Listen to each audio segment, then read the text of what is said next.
bienvenue dans cette pensée que j'ai intitulée ainsi « Comment rejeter la tentation ». Je crois que pour beaucoup de chrétiens, d'enfants de Dieu, eh bien, ils connaissent des combats tellement difficiles quand ils font face à la tentation. On peut aimer Dieu, on peut le servir de tout notre cœur, mais lorsque la tentation vient, il semble parfois qu'elle est plus forte que nous, qu'elle triomphe de nous. Et j'aimerais vous amener dans Genèse chapitre 3, la première fois que le diable a tenté l'être humain. Voici de quelle manière il l'a tenté. Dans le jardin d'Éden, il y avait beaucoup d'arbres, une multitude d'arbres. Mais il y avait un arbre sur lequel Dieu avait dit « Tu n'en mangeras point, car le jour où tu en mangeras, tu mourras ». Et le but du diable, c'était d'amener l'homme à consommer cet arbre défendu, afin que l'homme meure. Ce que le diable veut faire dans notre vie, c'est une œuvre de destruction et de mort. Et voilà comment il va s'y prendre. Il va amener Ève à tourner ses regards et ses pensées vers cet arbre défendu. Et quand elle va porter ses regards sur cet arbre défendu, eh bien, il est dit ceci au verset 6 du chapitre 3, que la femme vit que l'arbre était bon à manger et agréable à la vue. Retenez ces deux expressions. Elle vit que l'arbre était bon à manger et agréable à la vue. Ce qui m'interpelle, c'est qu'au chapitre 2 de la Genèse, il est précisé au verset 9 que l'Éternel Dieu fit pousser du sol des arbres de toute espèce, agréables à voir et bons à manger.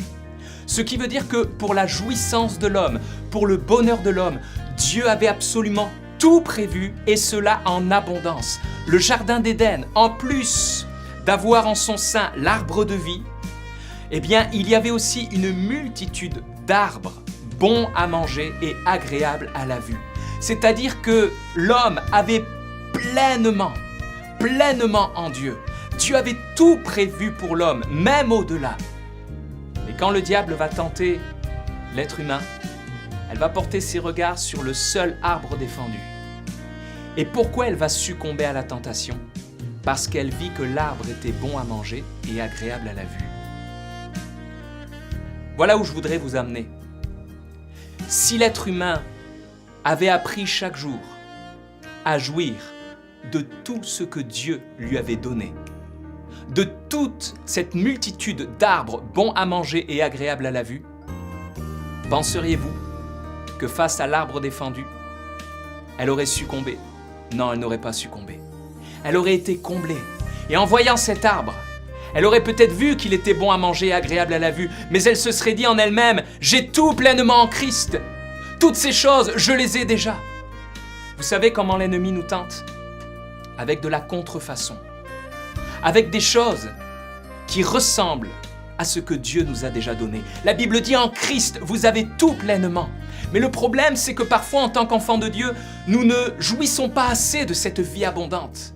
Nous ne jouissons pas assez de cette vie de résurrection. En Dieu, il y a tout. Dans la parole de Dieu, vous avez absolument tout. Dans la présence du Saint-Esprit, vous avez absolument tout ce dont vous avez besoin. Tout ce que le diable te présentera ne sera que de la contrefaçon de ce que Dieu t'a déjà donné.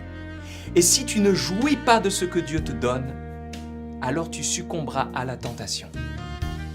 J'aimerais vous inviter, dès maintenant, à jouir de tout ce que Dieu vous a acquis au travers du sacrifice de Christ à la croix.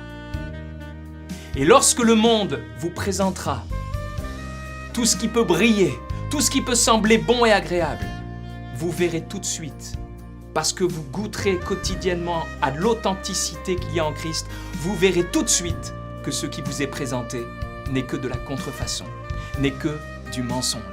Et vous aurez alors la capacité de le rejeter. Souvent, pour résister à la tentation, nous pensons qu'il faut enlever des choses de nous-mêmes. Il faut essayer d'arracher ces choses. En fait, il faut rajouter quelque chose.